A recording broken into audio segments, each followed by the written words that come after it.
It's time to drop knowledge. Your Access All Areas panel begins now. Moderated by your AAA resident, Anna Marie.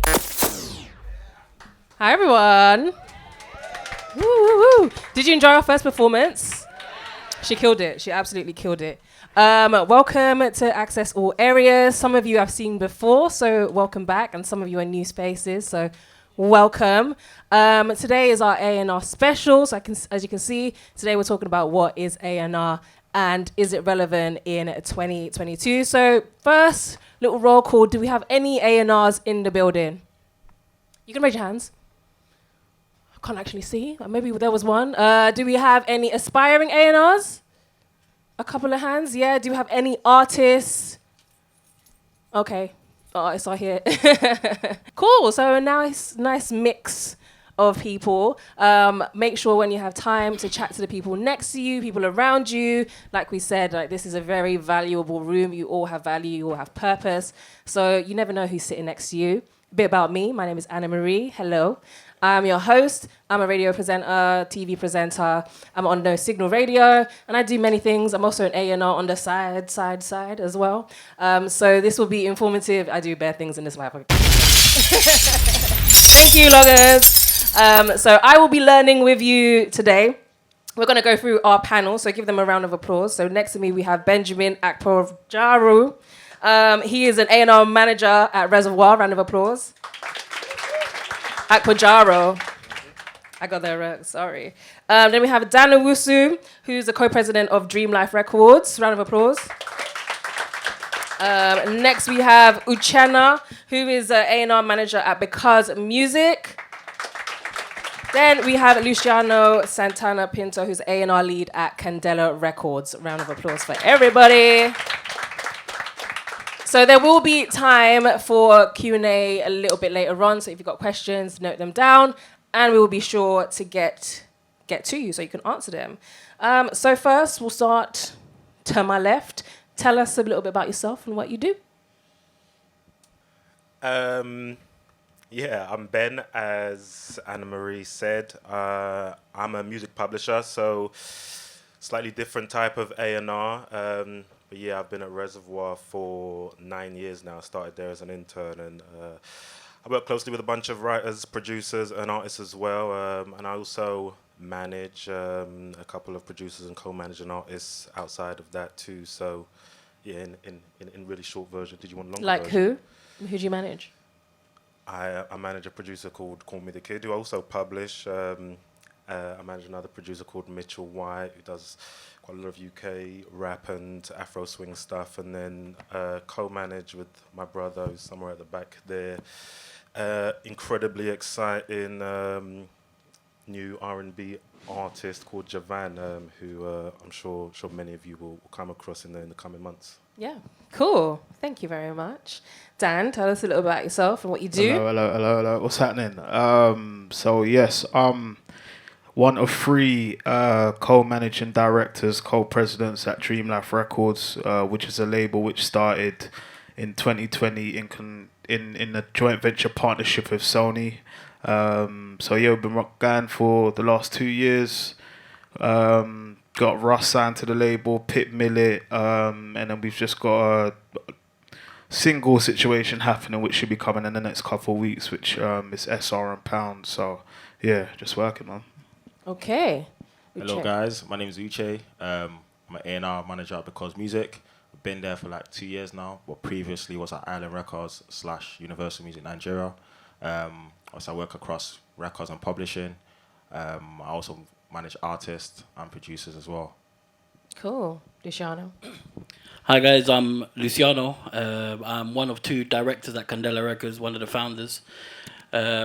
We recently went into partnership with Atlantic Records and ADA, and I help lead the A&R strategy here in the UK and in the LATAM region. Okay, great. Round of applause for our panelists.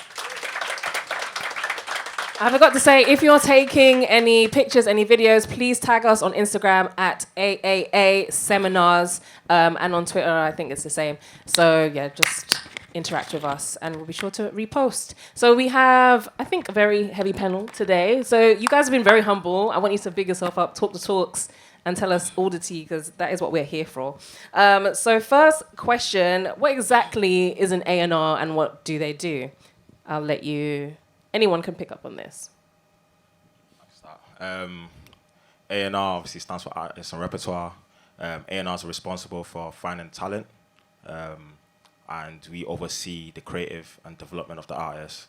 So put them in the studio, helping obviously facilitating the studio, putting them with producers, also working across working with the marketing team and the promotion team for the artist. Also basically being the middleman for the label and artist. Anyone else want to jump on that? Like what else would you do aside from like scouting channel? I think A&R is almost like an extension arm to management, because there's always, I always say with the right A&R you have the right alignment in terms of what the vision is for the artist and how we execute and get to that place. Do you know what I'm saying? So it's always a case where you're gonna be in communication with management, in communication with artists and with the wider team, and building a wider team around that artist to facilitate and try and again execute what this vision is. So you're an extension arm and you're part of that family almost. That's what I'd say as well.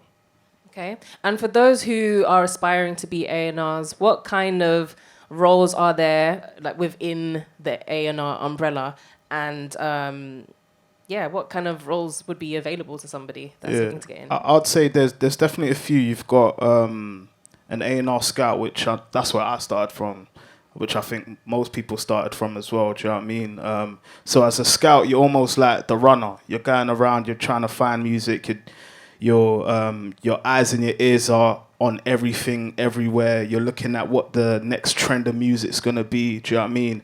And then you're almost reporting that back to the label and saying, yo, this is what's hot right now. This is what we need to be going for.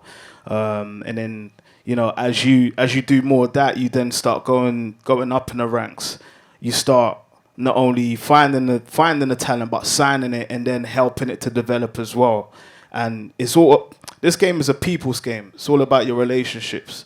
Do you know what I mean? And when you find an artist, I always say it's one thing signing it, the next thing is making it work. Do you know what I mean? And putting that person in with the right producers, putting the right writers around that person, putting the right strategies and campaigns to make sure, like, again, we're just going for what this vision is and we're going to achieve this thing. Do you know what I mean? So, yeah. I'll just add to that in terms of roles for aspiring A&Rs. As much as you do get a role and a title in an organization or company, A&R scout, A&R manager, etc., it's also very much something you do. And many people, I started as an intern covering a lot of ground and found my way into A&R. By that being the thing I mostly wanted to show I can bring value to.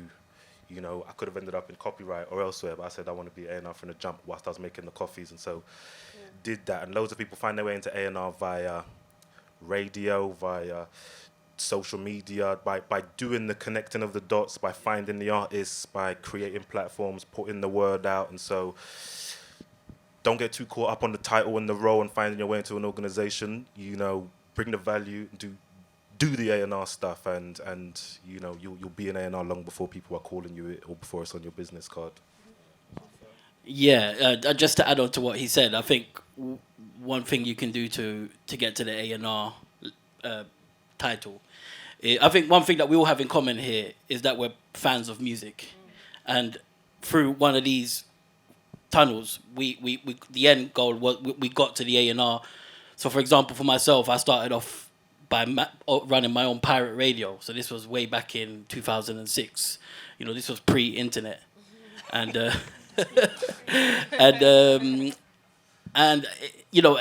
from there I went on to artist management. I did so many roles that I'd probably need another 10-15 minutes to go through all of them, and I am here now. So there isn't like a direct route to get to an A&R position. I think just going through the process of being that music fan and then wanting to make that your career and taking on the title, the roles that you can acquire with your experience at the time, I think that would then lead to being within a good organization and getting that A&R title that you want. Uche, what was your entry into my entry into music. I started off in marketing actually. I always wanted to do A&R. Funny enough, I was having a conversation with someone and they were like, "Oh, actually, Dan works with Lunic," and I was actually going to meet Lunic. They were like, "Say that you want to talk about A&R manager." So I was like, "Oh shit!" I thought, sorry with my language. I thought A&R and manager was two different things. So I said, I need to go find an artist. And that's I threw myself into the deep end. But I was working for a management company, helping them on digital marketing. I just thought, I need to get into this. I need to get into the scene. And what's the best way of doing that? Because I studied computer animation and visual effects in uni. But I knew that if I can showcase my talent through graphic design, I can then be showing the artist and plugging them in. So I did that for a bit, and then I went on to do an internship for global marketing in Universal. But then I kept knocking on everyone's door, like every day, just trying to get into the room, and being persistent, and got my opportunity. And it was the weirdest opportunity because I had a meeting at Sony, but then I was praying and went into the toilet. By the way, pause. And an exec called what's his name now? My mind's gone blank. But one of the guys who's looking after Nigeria, Adam Granite, that's the name. He just walked in, and he's one of them guys that don't really chat to no one. And off the back of that, I just told him I was into African music, and he can see from the hunger that I was on. I was obviously speaking about artists. He then basically offered me a role working at Nigeria, and that's how I got into that. Then at the same time, I was doing a lot of stuff for Ireland, so I was doing 3 jobs while I was doing my internship, and that's how I kind of got into that. And then, just kind of bringing in talent every day, just showing people like, this is the new guy, you need to watch out for this. Just being persistent and just building a relationship with everyone, because it's all about relationship. That's how I got into it. Hopefully that covered it. I love that. I love a hustle story. Listen, let me tell you, this music industry is no joke. It's good to get to know people, be kind, be pure-hearted, and just hustle. If you know what you want, work towards it, you'll get to where you want to get to. Okay, so some of you have started your own labels, some of you have come from major labels. What would you say the difference is between being an A&R at a major and at an indie versus being at an indie? I would say that if you're at an indie label, it's when you're looking at signing an artist. Well, for Candllea Records, this was pre-partnership with Atlantic. For us, it was more about, does the artist fit the brand and the sonic identity that we're trying to put out? So we never had access to certain data and data tools that a lot of majors have, and you have to kind of go with your gut feeling. Obviously, being an A&R at a major, you have larger teams that can go through, that can do data analysis, that have access to tools, and probably have a different approach when it comes to signing. So there is a clear difference in indie and major. Just to add to that, obviously I work at Because Music, and it's independent. And what I would say the difference for me is the deals that we offer to artists. Yeah. Like, I offer distribution when if I see, okay, cool, you just need a bit of support, a bit of money, and I'll give you that support by offering distribution, or we can do 50-50 JVs, or we can do a typical label deal. It's like I can offer whatever I want, which is the interesting part of that, I'll say. Just to add another layer to that, again, it's different because I'm a publisher, but I think something that's clear on both sides between indies and the majors is objectives of the organisation, and annual goals, things like market share, massively important for investment and stuff at majors, and that's important for indies as well, but we're talking about very, very small pieces of the pie there, so you set different objectives and goals, and I think you see with I don't know, some of the super indies, the bigger they get, the more market share starts to become as a key one, something that is important to them. Okay. What would you say some of the common misconceptions about being an A&R is? Because I feel like, traditionally they would help you develop, help you with your sound, and get you, I guess, deals and things like that. But now maybe it's more like a manager, but not quite a manager, or people feel like they just do everything for you. what would you say the misconceptions are? The misconceptions are endless. Everyone on here could probably pick many. So I'll just kick off with an obvious one, is that even your friends that are outside of music, or even people inside music in different roles, there's this idea that being an A&R and being a good A&R is about your ability to hear a hit song, but it's about your and that's a part of it. But you hear a lot. I feel like I've got a good ear. I feel like I've got a good instinct. I feel like I know a good song when I hear it. But working in one of the majors, for example, you've got 6 floors, loads, hundreds of people with a good ear in there. The A&R role, and what it takes is a lot more than a good ear. In fact, you've got loads of successful A&Rs who many people would argue's ear is not that great. The ability to bring value and to do the graft and to do the hustle and to get results and to connect talent to commercial success and to audiences and to evolve creatives and expand on a vision is a lot more than identifying a hit song. And also the ability to facilitate the creation of great songs and to identify potential from what are maybe average songs with great ideas in them, So I think that's one of the misconceptions, that it's about being able to hear a good song and know it's a good song. It's a lot more than that. Just to add to that, I think there's everyone thinks that A&Rs are just out here having fun and partying and getting girls and all of that. But don't get it twisted, it does happen. But there's more to it. Like I think comment. You're not hiring. No, but like I think obviously, and also once it's signed, it's done. Like, and that's what I thought. I think that's it. Once I sign this, it's gonna fly. No. That's when really the work begins, because you actually need to like plan with the artist and sit with the artist and figure out where the direction is and how you're gonna not only blow it domestically but internationally and in different territories, and that's work. And also everything's subjective, so like I can say this is a hit, someone else can say it's not, and then that's another conversation in itself. But yeah. Okay, cool.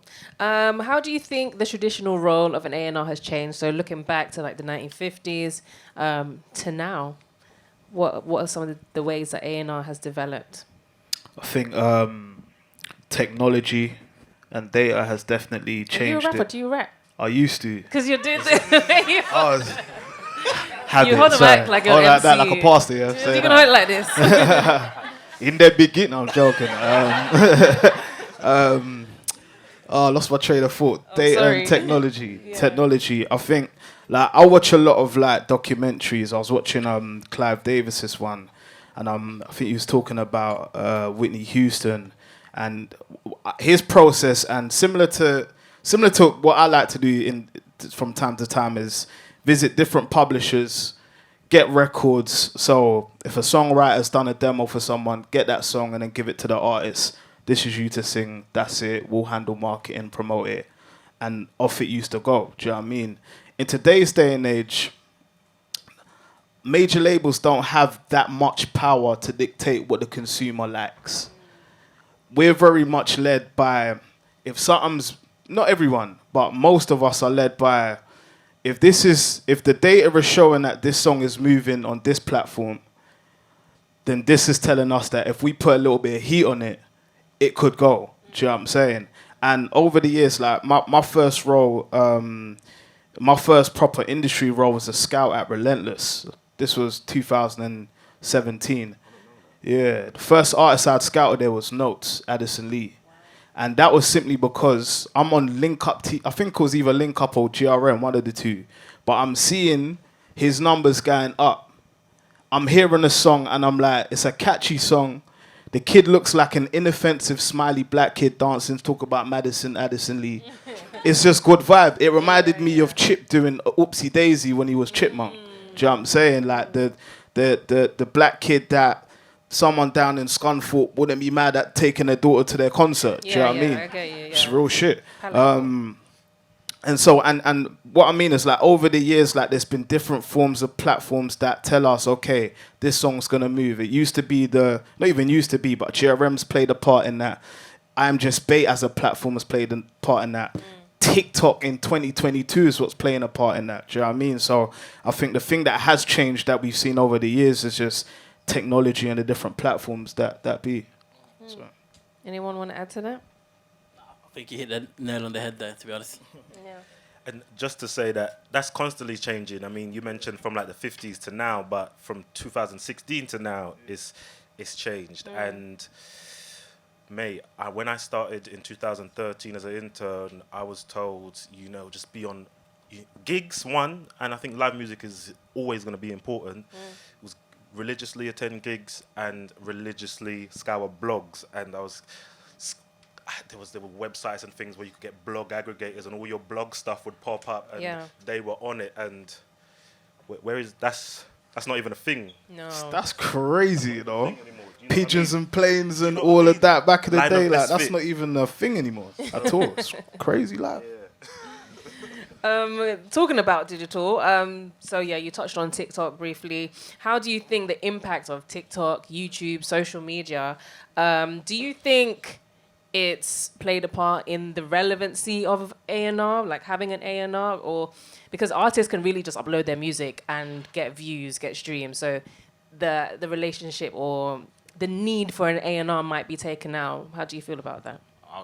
Go ahead, go Uche.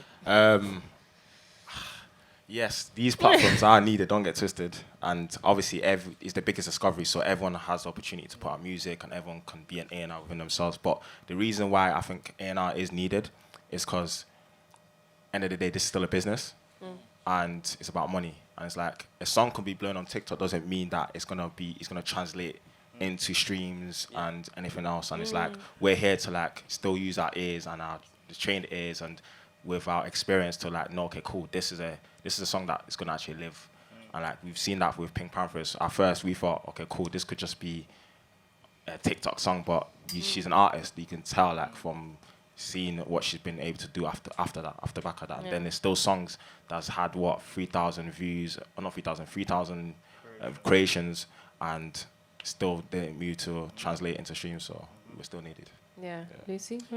Yeah, I agree with him. I was going to say, just because of so as an A&R, when you're looking at things like TikTok, yeah, you have to be good at spotting trends, but you also have to know which ones to ignore, because I don't know if this makes sense, but not every trend is a trend. Some things are just things hype that die down very quickly, and as an A&R, you need to be able to spot the difference between the two. So I don't think TikTok and things like these are kind of like making A&Rs less relevant. I think they're just tools that are going to work alongside the A&R process and actually improve how we work and how we find our talent. I'd say I definitely agree with that. I think it's like I said, I think it's changed a little bit now, but you can sometimes hear something, see how it's reacting. Even if the song's out, it might do something, but until you actually press that button on it, that major label budget on it, and have it plugged everywhere, do you know what I mean? And have the digital spend on it and this, that, and the third. Like, sometimes it's hard for an independent artist to do those things, do you know what I mean? Because it's just money, do you know what I mean? And these places, if anyone is into finance and looks at how much the music industry is generating in today's day and age, you're going to be like, wow, let me get a piece of that, please. Do you know what I mean? So, that's yeah, facts. it's money. Facts. Which is why I never understand. Well, I understand why some people say, but you know that narrative online that you see, that do we need labels? You definitely do. I mean, music is very expensive. Yeah. And the only people that can afford the luxury of saying I don't need a label is the people that have the finances in place to, be able to do everything that a major label would do. The marketing, the press, PR. Now I can go on all day. But even so, the biggest artists in the world are all signed or have a partnership with major corporations. Yeah. Do you know what I'm saying? You can name Adele, Drake, Taylor, whoever, like, you can name them all of them. So I get I don't get it twisted, like, I've signed artists or had friends when I was in publishing. AJ Tracy, for example, no label deal, no situation, and he's done his thing. Do you know what I'm saying? But there's going to be a time when it's like, okay, we want to do this thing international-wise. We want to know that when we want to drop a song on Friday, 82 markets across the world know that it's dropping at that point. Do you know what I'm saying? In which, as an independent artist, you can't always do a guarantee. So, just to add a bit to that as well, a slightly different point to make in terms of the relevancy is that not everyone at the beginning needs an A&R. Dan made a good point that can almost be an extension of management, the type of value you bring and the type of things you do day to day to contribute towards an artist's career. And everyone might not need that at the beginning. And so maybe, relevance is subjective as well. Maybe between you and your manager, you're that way inclined, you're very savvy, you're excellent networkers, your manager's background or your background, you can source funding and things like that without a label and without an A&R person. And so crack on, do you know what I mean? Crack on. For most people, it's not the case. And also, you want to share the load. It's, your A&R team and your label team and your publishing team as well are extensions of what you're trying to do in executing your vision. And so if you don't have that team outside of that, you're doing those deals and getting into those partnerships to expand the team. And so it's really about what do you require at the stage you're at, and what do you have within your team already that you can do without the help. So yeah, that's a great point. Luciano, do you have anything to add? No. Okay, cool. Sticking on the topic of technology, do you guys use a combination of, have you heard of programs such as Sodatone or Chartmetric? Yeah. Do you use that in your work, your day to day? Well, are you talking about the app that can listen to 30,000 songs in a day? Yeah, or just how do you track, I guess, the metrics of your artists or tools that you use to help you do your job better? Chartmetric is wicked. I haven't used the other one, but we use Chartmetric. As a publisher, I mean, it's a good way to very quickly get a snapshot of a lot of the activity. TikTok-wise, social media-wise, streams, get a snapshot of how songs are performing. We actually use it to track the performance of specific titles, as opposed to just looking at artists and their overall performance. It's a great, if we've pitched a certain song or an A&R we've spoken to has taken a song and, that's been released or whatnot, we use it to track that. But also, you can there's loads of filters and stuff for you to look at genre, types of artists, geography, so many different things, and see how what you've got is performing in comparison to other things. So give you a measure. I think being informed and assessing the marketplace is a huge part of doing the job as an A&R, and Chartmetric makes it easier to do that quickly. Okay, go ahead. Yeah, and I mean, we do use some of these tools to help us, but in my opinion, it's not the be-all and end-all. It's not the universal. So if the data is consistent, then yeah, absolutely, definitely, listen to the data.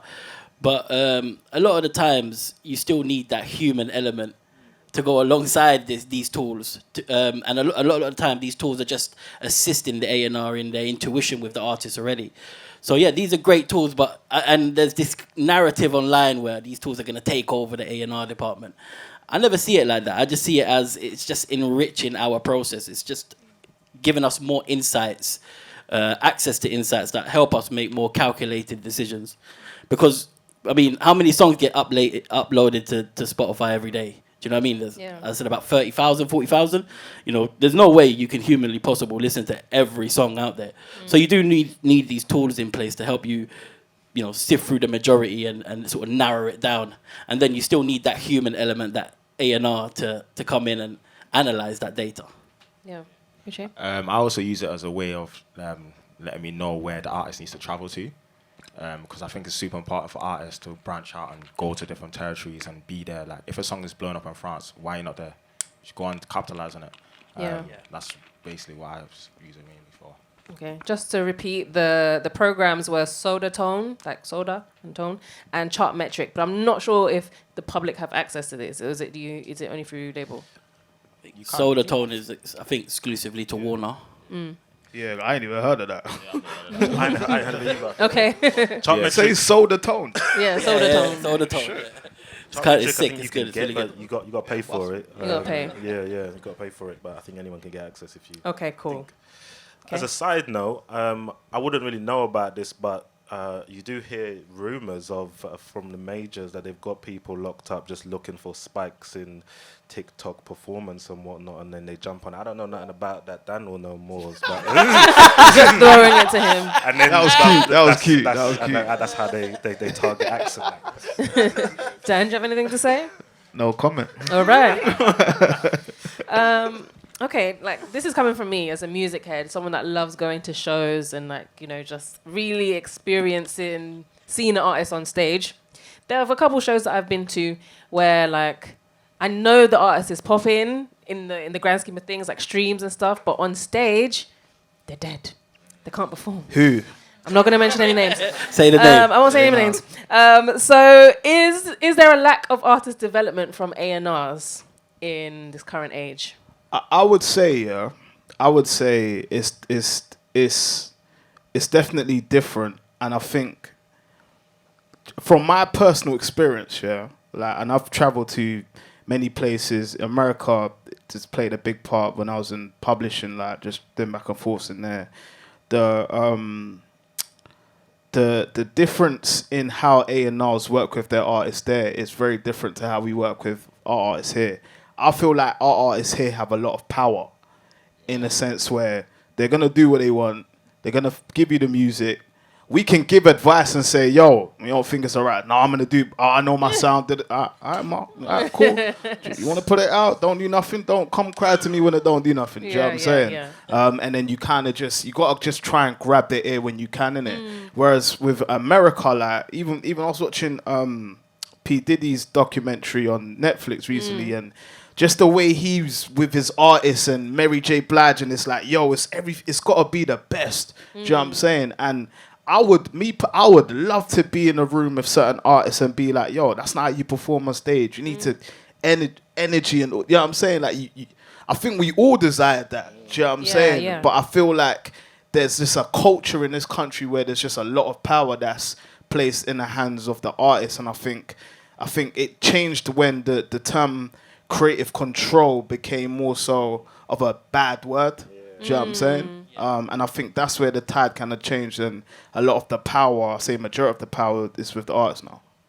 Okay. Also, just to add to that, I think a lot of artists want to want a shorter term deal. So like they want maybe 2 singles, and you can't really grow off that. Like, and that's why, like, obviously, that's why I kind of went from the majors to the independent companies, just because we do obviously longer term deals. Like, one of the artists I'm working with is 2 years. God gives me 2 years to work with him, like, and actually drill in his head, like, this is what you need to do. This is make music like this, and try this, try that. And obviously it comes off trust as well. He trusts me to do my job right, and I trust him to deliver.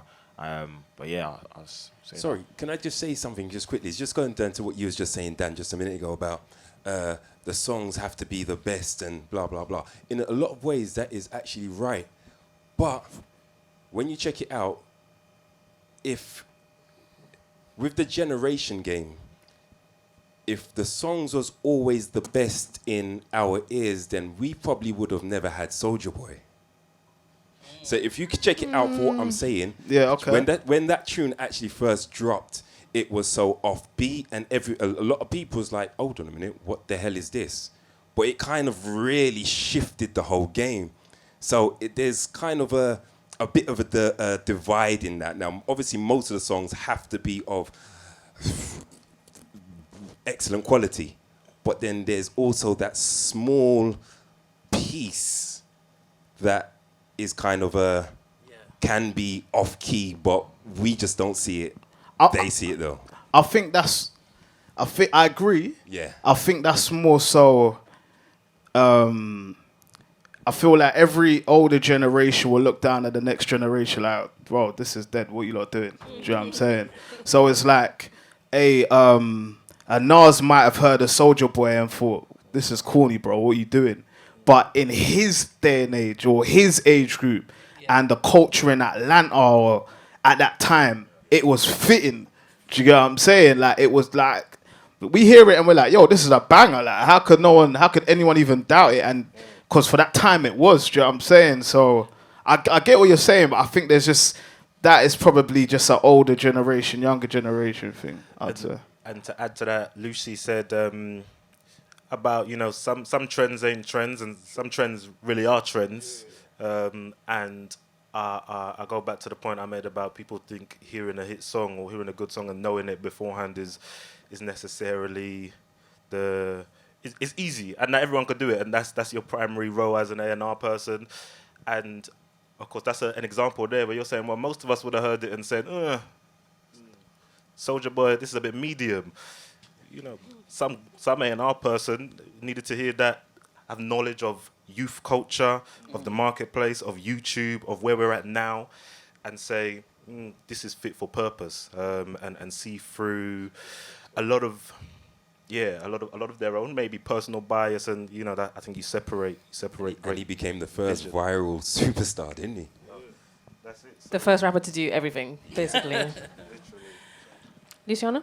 Yeah, so going back to your original question about can you just repeat the question just to make sure is there a lack of artist development? Okay, yeah. So he made a very good point where he said, it really does depend on the deals, because if you're like a TikTok trend, for example, and you're signing the artist off the basis of that, it's usually going to be a 1-2 single song deal, and it's in and out kind of thing.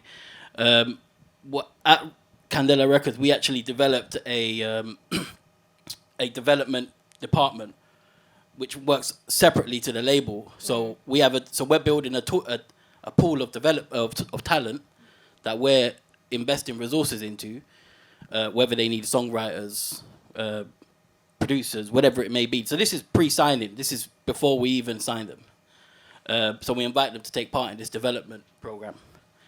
And for us, it's really important because as a label, we have a global mission. So we represent the Latin market, and we know very well that we're based in the UK. And although yes, we've got like a massive pool of talent in America and Latin America that we can go and pick from, for us, we want to develop the UK Latin artists. Yeah. And that's gonna require a hell of a lot of development. So to me, I think it really depends on what the mission of the label is. So some labels are out here, they're just looking for the next hit, boom, they're going on data and that's it. Some labels are taking the long road and they're trying to develop the next generation of stars. Yeah. And so it really depends on the label that you're dealing with, really.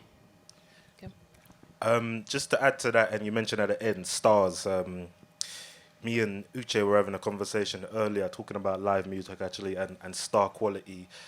And Luciano also just said, look, the mission of the label and also individual A&Rs, there's lots of different types of A&R people. It's not everyone's role or job or goal in life as an A&R to develop talent. Some people are there to identify hit records. Some people's main thing is finding is catalogs and signing catalogs and developing the business that way. But in terms of development and it not hitting when you go to see people live, I think real stars, and I was at Wireless yesterday, and I was saying it was good. You get when you see some great artists on stage, and Chris Brown killed it, and the Kid Leroy. I've been listening to him today because I was like, okay, I need to dig in here. And Lil Uzi Vert, all three of them, stars.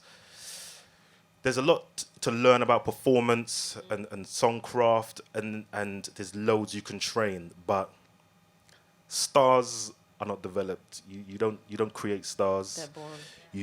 They're born. They have a disposition. I think it's almost a defect. Mm-hmm. The way they carry themselves, the way they put themselves on the line, the vulnerability, but the energy, the way they walk, the way you can see it, and you see a lot of these people's videos when they were 8, 9, 6, 4, and so there is development there, but also. Stars don't. When you're going to gigs, you're going to the wrong gigs when it's not slapping, because not everyone putting on a gig is a star. But when you see stars, you know it. But don't give the A&Rs credit for that, because they didn't make that happen. Yeah, they were born with it. The artists had that already. Cool. Just to clarify, Chartmetric that I spoke about earlier is open to the public, and you can get a free trial if you are interested in being A&R and then studying the charts a little bit more. We will have time for Q&A in about 10 minutes. We're behind time. So if you have any questions, get them ready and I'll come to you very soon. Okay, now on to the intersections of music. So Luciano, you're Chilean, and also Candllea Records. You more so specify, you more support Latin music. So tell me a little bit about being an A&R in that scene, like the Latin music and artists that are coming up right now. It's very exciting. So the Latin market is actually one of the largest music markets in the world. The potential that it has to keep on growing is phenomenal. So for us from the UK, it's a weird one because obviously naturally we should be based in America because that's where a lot of the action's going on. But over the last 10 years, we've seen like a massive trend happening in Western Europe where, Latin music is hitting the charts. Not so much in the UK. It could be because of a language barrier, but I think TikTok and things like that is helping us overcome these things. And I really feel like the success that it's having in some parts of Europe, we can help develop that in regions that we're looking at. So regions like the UK, Spain, Germany. And for me, it's really becoming a bridge between the UK market and the Latin market. So one of the great collabs that we use as an example is Skepta and J Balvin. They did a song, I think last year or just in the middle of the pandemic. J Balvin is the guy that will hit 2 billion street views on YouTube. These are numbers that are unheard of here in the UK. And it's just very exciting to be able to think that we could potentially bridge that gap and create more records like that, helping well-established UK artists like Notes, like you said, Stormzy's and all these kind of names, to help them have access to this market. And that's what Candllea Records essentially is. We're a bridge between Europe and America. And very excited. Okay, cool. Uche, on to you. Like, I know you previously worked at Universal in Nigeria. So how are you feeling about African music on the whole? Because now we're seeing Thames been in BET Awards and Burna's killing it, Wizkid's killing it, Omalay's coming up. How are you on your side of things? It's very exciting. Obviously, I've been in that scene for a minute. And it's exciting to see even the likes of Thames meeting her for the first time in 2019, where she was performing to 100 people, and she had 20,000 monthly listeners. To see where she's at right now, just being a part of everything people's journeys like Low J's, and just seeing how the artists are just growing. Because first of all, to be an African artist and to break out of Africa is tough. And you're asking these artists to break internationally, and they're doing it over and over and over again. And as you can see, Asha Care coming through, Zinolinski, even what Naira's done, obviously coming back from London, going to Nigeria and breaking over there. And it's now at a point where they're just African artists making world music. And it's interesting, and obviously, Luciano said, I feel like it's going to be next. It's going to be the biggest genre in the world. Jenny feel like it's going to be that. And being able to be a part of that and be that bridge for African artists, because a lot of African artists want to sign to UK labels, and they don't want to just be left in Nigeria. But now we're just waiting for the point where it's not a massive ask, so we want labels to within Africa just to grow and be, so not everyone could break international. So how can we make a living within Africa itself? That's what the mission is, and that's where I'm at. So just to be that bridge, and that's why because I mainly just focus on African artists and producers, and that's where my head's at. And with them, you can see their hunger, and the hunger is different. These guys in the studio 24/7 every day, they're putting their 10,000 hours in, and that's, you can tell the mentality is different. That's why when I look at artists and when I'm trying to sign artists, is the first thing aside from the music is, what's your ambition? Where do you want to be? Where do you see yourself? How hungry you are? And that's what I'll say. Okay. On the back of that, what qualities are you guys as A&Rs and publishers? What kind of qualities are you looking for in an artist before you decide to work with them? I think he hit it right on the head, boy. I think for me, I always say it's talent 100%, 200% work ethic. Do you know what I'm saying? And, we sit in meetings all the time with artists and we ask them the same questions, like, what do you want out of this? Like, how ambitious, where do you want to take this? Yeah. How far are you wanting to go with this? Yeah. And if you're going to tell me you want to take it all the way to where I want you to take it, we're going to have to work. Do you know what I'm saying? Yeah. We're going to have to work. So, yeah, talent and work ethic for me, for sure. Anyone else? Yeah, they've kind of nailed it. You know, talent goes without saying, and similarly, I think ambition and character are important for me right now. The last 2 years have been rough for everyone. I think a lot of people learned a lot about themselves, learned a lot about their rosters and creatives around them, and I think, you know, moving forward, certainly characters, you know, people that want to roll their sleeves up and really go for something. I've had meetings as well with great talent where I've kind of been disheartened when I'm like, what's the goal? Where do you want to take this to? And it's kind of like, I'd like to just keep doing this with my mates. Fair enough. What do you mean? So why are you talking to me then? I'm not going to help you do that. You could do that yourself. No, yeah, so, true. yeah, look, characters, ambition, and work ethic for sure. Just to add to that as well, like, you know, they're saying hard work, dream is free, but hard work is so separate. So, like, you can look at the likes like people like Dave, like, he learned how to play the guitar. And, like, people look at that and think, okay, that's easy, but it takes real skill and practice, and because he knows the vision where he wants to be. You know what I mean? And I always say to artists, like, when I speak to artists, like, where do you see yourself? And some people want to be as big as Beyonce, and then you work backwards.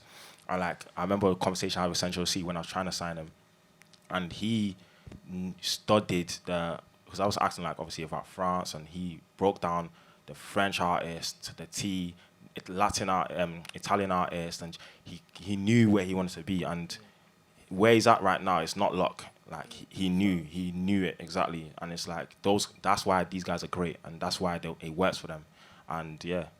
And just to add to that point, yeah, because we had a similar conversation with Central, yeah, and I remember thinking, you know what? A lot of the artists that are successful are the ones that drive their own careers. Yeah. Like, if you chat to this brother, he will tell you what he's doing, his video, he's styling, like what he's trying to do, it's driven by him. All you have to do at that point is just give the brother the piece to do it. Do you know what I'm saying? And it's the same thing. I could almost guarantee if you speak to a Dave or you speak to a Storms or whoever, Fredo, whoever, like a lot of these man, the ones, the Huss, speak to these brothers and they will tell you what they are going to do. Do you know what I'm saying? We want to do this, clothing, this. Like, they just drive their own careers, and those are the ones that, yeah, seem to do well. Okay, before I ask this next question, just so you know, we did approach women to be on this panel. I know it's quite male heavy, but some weren't available, or just for other reasons, we couldn't have any women. But why do you think there is a lack of women A&Rs, especially in senior positions in labels? I'd just like to say I don't think that's a good enough excuse. If we got a panel of 4, it was going to be 5, and one of them's not a woman, because I could have helped you find one, but next time. Next time. There are a few. Don't worry. We tried. We really did try. Yeah, so what do you think the lack of women in senior positions especially, what's the reason for that? I wish I knew the answer to that. Yeah, I wish I knew the answer. You know, that's deeper than music. You know, I think that's a societal thing, a cultural thing, a historic thing. There are so many barriers to entry, the gatekeepers, the people in control, the stereotypes put on women and what types of roles they should have in these organizations, and not being given the opportunity is a big part of it. I am grateful that at Reservoir, where it's both a female-founded company, run, and many of the people in the most senior positions, our president, my MD in the UK, our global director of A&R, our New York head of A&R are all women, and are absolute beasts, and are some of my biggest inspirations and mentors that I've had so far. So, yeah, it's not that way everywhere, but I've been fortunate to have that kind of training, because they took their ego out of it as well. We started getting some more men in the company. Things started to get a bit wonky very quickly. So what are you admitting there? Men are the issue? Whoa. Oh. That's another conversation for another day. I would say it is changing though. It is changing. Like even down to the fact that you got 3 black brothers who have a label at Sony. Like these things, it's changing. Like it really is, and there is more. Like I know there's a lot more women in senior positions now, and even more so, more A&Rs. Even like with the Sony building, I think the last take of A&Rs is like 90% black females. Do you know what I'm saying? So it is changing, and I think the more we speak up on things, the more we address certain issues internally within our own buildings, and the more we raise these issues or concerns, I feel like, yeah. And then the more that we're, even people like myself and whoever runs labels or has somewhat of a senior department, like we're able to bring in our own people as well to the fold, I think that will also help change the picture of it, for sure. I'd just like to say, if there's any ladies in the audience, like, and if you have an ambition to become an A&R, go for it.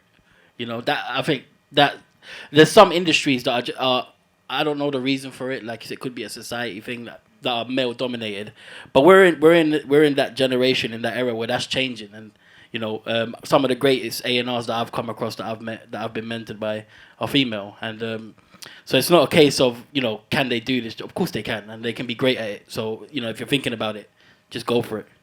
Love that.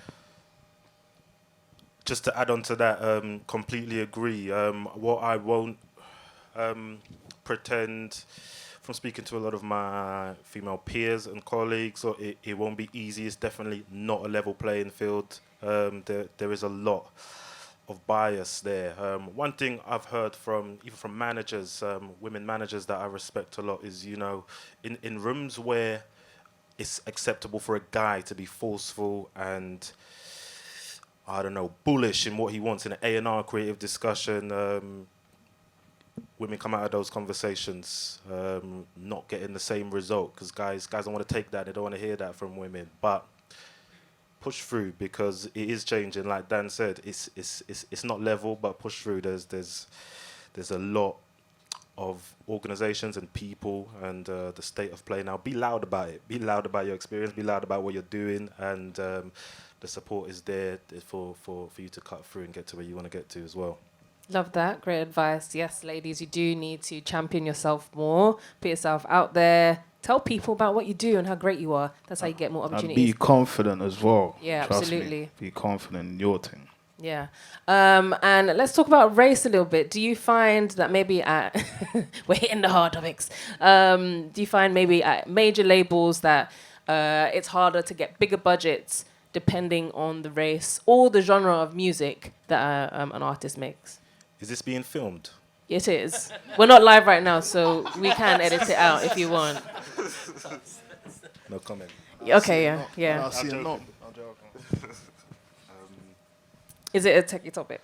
No, I think we have to talk about it. Yeah, I think sometimes there is. Oh, like I think sometimes even when it's you got like an indie guitar singing artist over here who might be asking for a 400 grand deal, hasn't put out no music, just got a good voice and can play the guitar, yeah. Then you've got a rapper here who's done this thing, couple million streams, all of that stuff. Top 40, he's got one in there. It might be difficult to justify why he should get the 400 grand as opposed to why the indie artist over here should get it. Do you know what I'm saying? And again, I think a lot of it as well, yeah, is there have been deals that have been done that have been of that magnitude that hasn't worked. You know what I'm saying? But at the same time, it just boils down to if you believe in this thing, and you're ready to put your neck out on the line for it, just go for it. Just go for it. Because at the end of the day, you'll do it, they'll talk about it for a month's time, and then they'll forget about it, on to the next one. That's how I feel. All right, cool. That was a nice answer. Just to add to that, also it depends on the market, obviously. Like in France, rap is massive. So like they can explain why they can give a guy £1 million, and because they know they can return wise, they can get the investment back.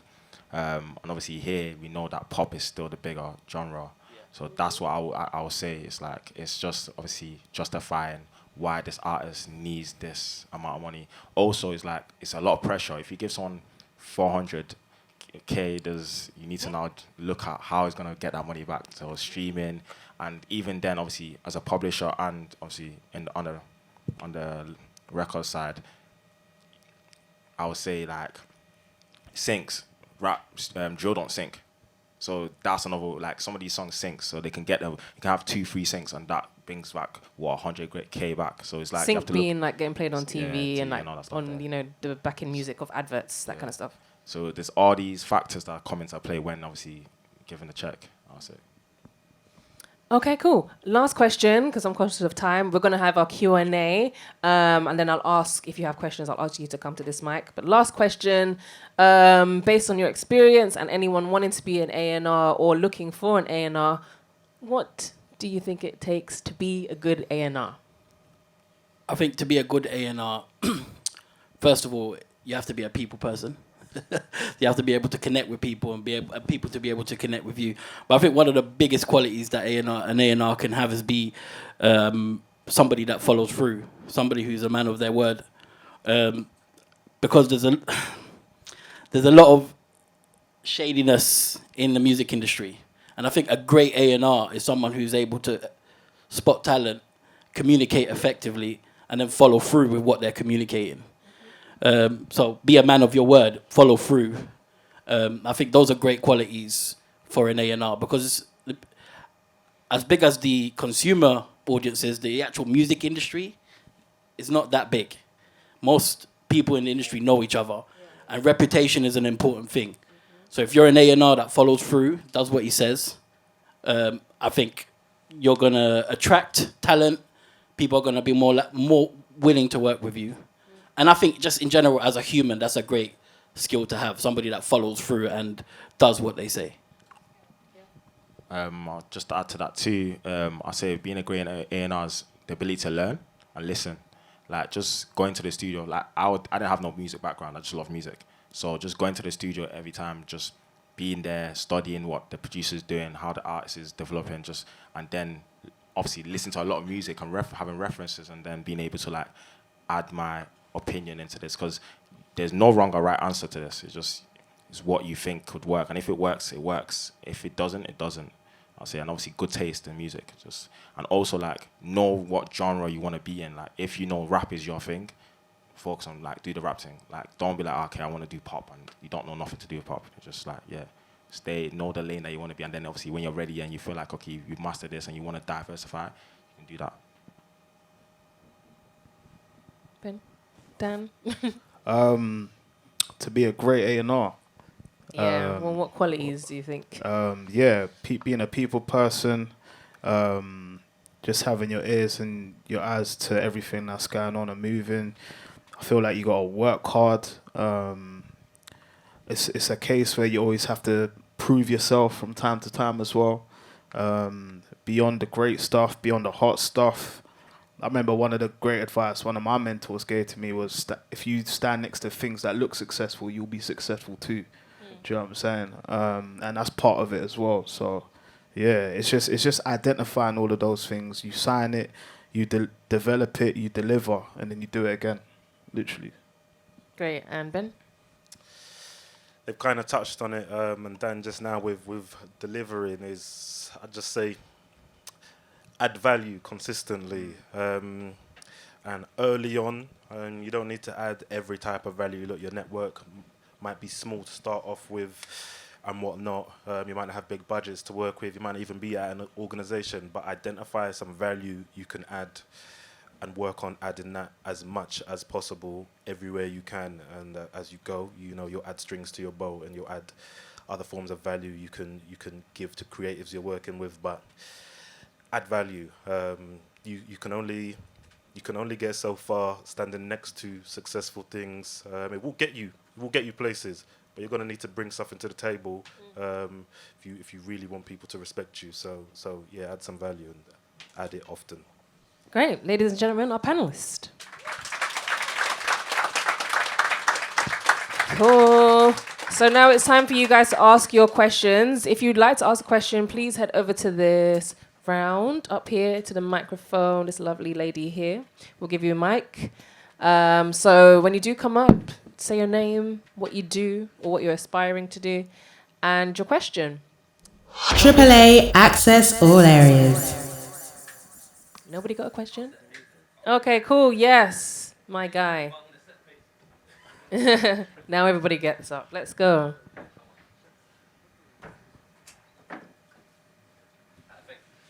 Hello. Yeah, boy, what's going on, bro? What's your name? Daniel. I'm a songwriter. Wrote with like people like Akpojaro, my +44 used and then publishing.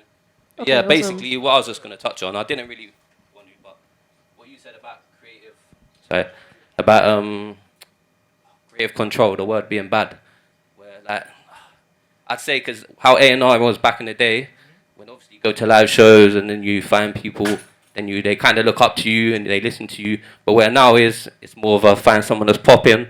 They've already done their thing, grab them, elevate them. So now obviously they've got the he wasn't with me shooting in the gym ego. You get me? No, them ones. It's hard to tell a man to do something when he's done it and it's worked. Yeah. This is it, and I'm actually saying I agree with you because I've done a thing like I ain't gonna say certain artists' names. I work with other artists, and I'm a songwriter. I'm in there with them. It's like I'm saying certain things, and like it's like bro. Like sometimes I've walked out, I've made excuses. I'll be real. It gets techie like this because they don't want to listen. But I do understand where it comes from because when it's hard, and it's like you got obviously that's what I'm saying. The game's changed. I'm saying there's a lot of artists in here. That's why I learned talking to everyone, and I was saying now I know a lot of you do live shows and stuff. It's not like that. You have to kind of build it. You got to get your digital marketing in, build up your own little buzz, your own following. Then but the label will push you and it will take you to another height. That's a fact. Like there's a lot, and I can't stand it for ages. But yeah, that was my thing. That's what I'm trying to get to. That's why I think the creative control word got bad. Is where it's like you said, Central and all these man built their thing. How can you come in and tell them what to do? You get me? It's like that was my thing. So yeah. I would say take creative control. No one man's an army. Collaboration's key. Producers, writers, artists, everything. If you have an ego and you think you can do it on your own, more time, you could get lucky, but it's not gonna last long. Bro, yeah. And listen to what these men are saying. I'll be real. What I've heard nothing but positives, facts. Yeah, that's me, bro. Thank you very much. Appreciate it a lot. Big up, love, bro. I love that. Great. I actually thought he was going to spit some bars for a second. I thought so Me too. too. He looked like he came up into rap. Later. Hi, my name is Hi. Uche. I'm an artist and producer. Firstly, thank you for your time and your knowledge. From an artist perspective, is there a preferred way to approach an A&R or like to come at you like a catalogue, or like if it's someone who hasn't released so much stuff, or like from that perspective rather than you searching out for them? Is there a preferred way, or? I'll be honest. I'll be honest. Yes, email. But what I like to see rather than you trying to reach out to me, I like to see you taking the processes that an artist needs to take.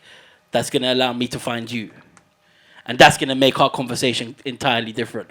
It's like, when you go to I'm not sure if anyone knows about business or sales or anything like that. When you build rapport with someone, that conversation is much more valuable. You can approach someone and you might not give off the right impression, or you might not deliver the message that you want to deliver.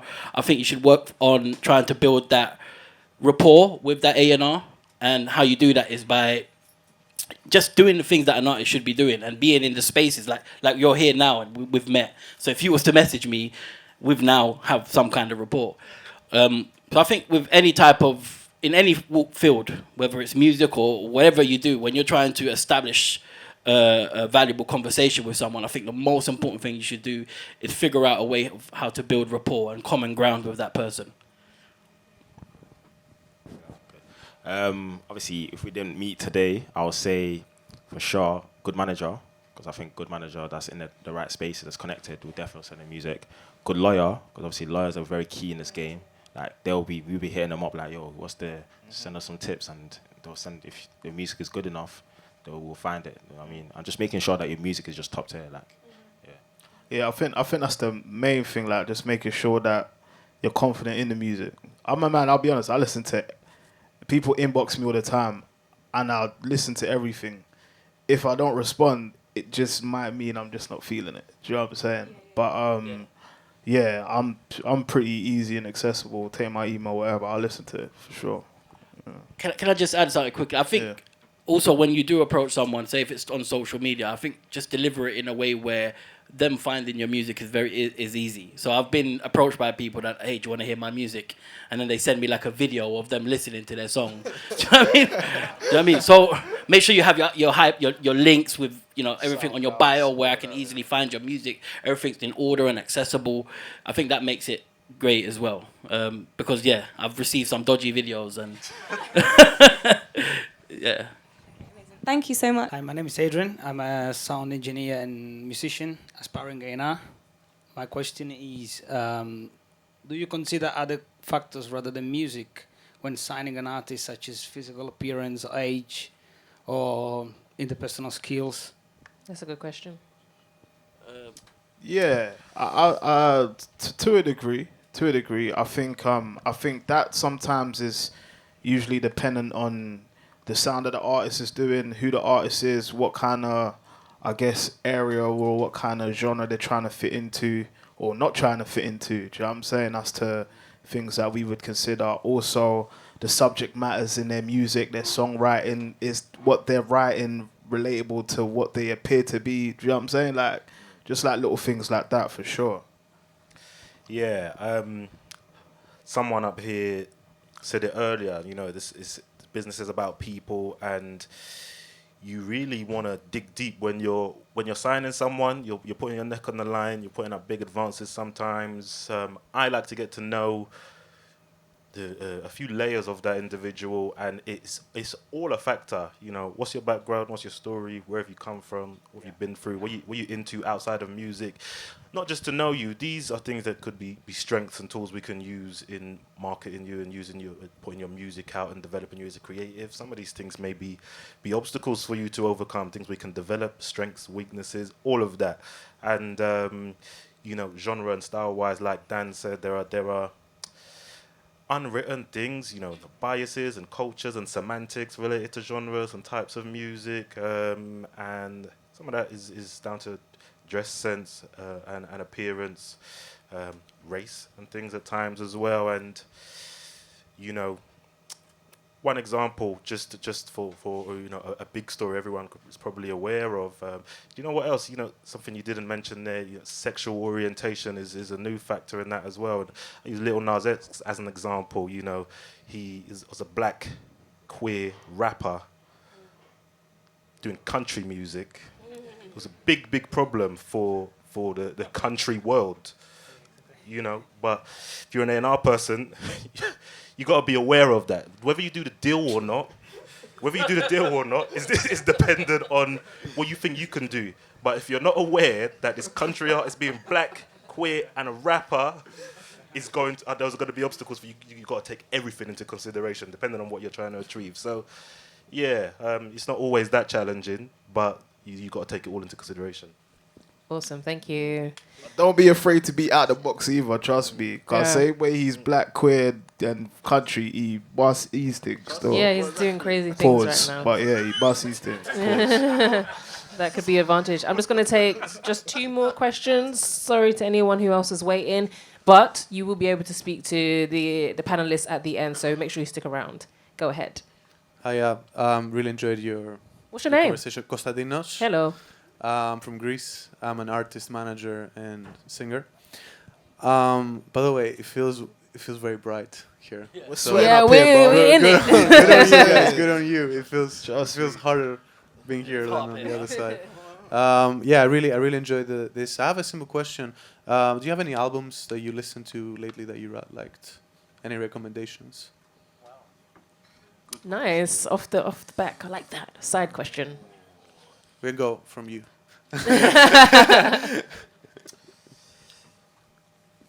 Just general, just any album. Anything that really I've been stuck with your head. listening a lot lately to the new Bad Bunny album. I'm not sure if you know who Bad Bunny is. Yeah, I know who Bad Bunny is. Don't Yeah, worry. he just recently dropped his new album. Fire, man. Go check it out. Nice. Bad Bunny. Not album, but single. I've been listening to Georgie. Album Glimpse was of the You. question. It's good. He's good. He's good. The reason why I say that, because obviously my friend was like, "Oh, check the song out. It's amazing." And then I checked it out. I was like, "Why is He's the song?" terrifying as a YouTuber. Yeah, like, why is the song doing 9 million streams a day? And I was like, okay, it makes Good sense. The vocalist. song's incredible. Who was that you just mentioned? Who? What was that? Georgie. Georgie. Georgie? Georgie. Glimpse of Us. You saying 9 million streams a day, yeah? Yeah, He's on it. Is he Santi? bro, I think Universal still. We'll talk to the manager. But yeah, it's incredible. No, I like him a lot. And his visuals are sick. I was just looking through my Spotify. I can't lie, I like that Drake album. I think Drake album's fire. I like Kendrick's album a lot. That's grown on me. A lot. Probably listen to that daily right now. And then I'm a piano man. We're at the moment trying to sign Cabs of the Small. So he's been in town. Oh yes. So yeah, just been fucking with that sound right now. Yeah, man. Anything, everything. It's a confident A&R man that sits on the stage and tells you what he's trying to sign that isn't done yet. So Hey, you know what Dan's on. Good at what I do. I've been listening to Chris Brown. I'm really liking that album. Some other things I've been listening to the Kid Leroy since last night. After seeing him at Wireless, he's a superstar. And Maroon 5 has been a listen to me as well. Not the latest album, the 5 album from a couple years ago. So yeah, those are 3 of mine. That's really interesting. The last one. What have you been listening to? Dave, Kendrick Lamar, and Greek traditional music. Put me on to one. Who's popping right now? Who's popping in Greece? Greece? Yeah. Do check Marina Sati. Okay. She's like doing fusion with traditional instruments, All but right. also electronic. Yeah. I'm not gonna promote myself, but it's good as well. Okay. Like through there, it's a bit cheeky if I do that now. I don't know. That's what we're here for. Plug Okay, yourself. blind buyer on Spotify. If you I'm a singer. yeah, right because now. I do. So it's blind buyer, one word, and I do also traditional Greek music with electronic soundscapes. But, yeah. Awesome. But do check Marina as well. It's like sick stuff. Thank you very much. Cool, thank you. And last question. Hello. My name's Shantae Paris. Who killed it God. earlier, by the way? I can't lie, lyric, you can really rap. Yeah, I can't you lie, I got was her. listening in there, you can really And rap. she put AAA into her bars. So Yeah, a big salute for that. Thank you so much. But I actually wanted. Sorry, what's your name? Uche. Uche. Yeah. You said something earlier. You said about sticking to your thing. Like whatever it is, you must stick to your thing. Now I've been rapping for a while, just as it was a hobby, and I want to now make it a career. And I used to go to the same studio as Central C. And when he first ever started, when I heard of him, he wasn't rapping. He was making like an indie kind of sound. He was kind of singing. He was doing Afro swing. It wasn't like. I wouldn't even call it Afro swing, so maybe I might have heard something you haven't heard. Yeah. But maybe he did try that as well. And as soon as he started doing drill, right, he started popping off from that one track, and he continued with that. So I want to re-ask you a question by saying, like, for example, if he didn't change himself, he wouldn't be Central C now. So although he might have had a vision, he changed his vision and it took off when he made a different type of music. So do you still stand by what you said? I do to an extent. So I say Central C started off as a rapper. Yeah. Obviously, if you look back in the day when it was like 15, he was rapping. Oh, yeah. Yeah, like Of obviously he course. did the melodic stuff, but I think obviously it's about sticking to the core of yourself, but then Okay. same time tapping into what's also trending. You know what I'm saying? So like I'll give you an example. I'll use Afrobeats.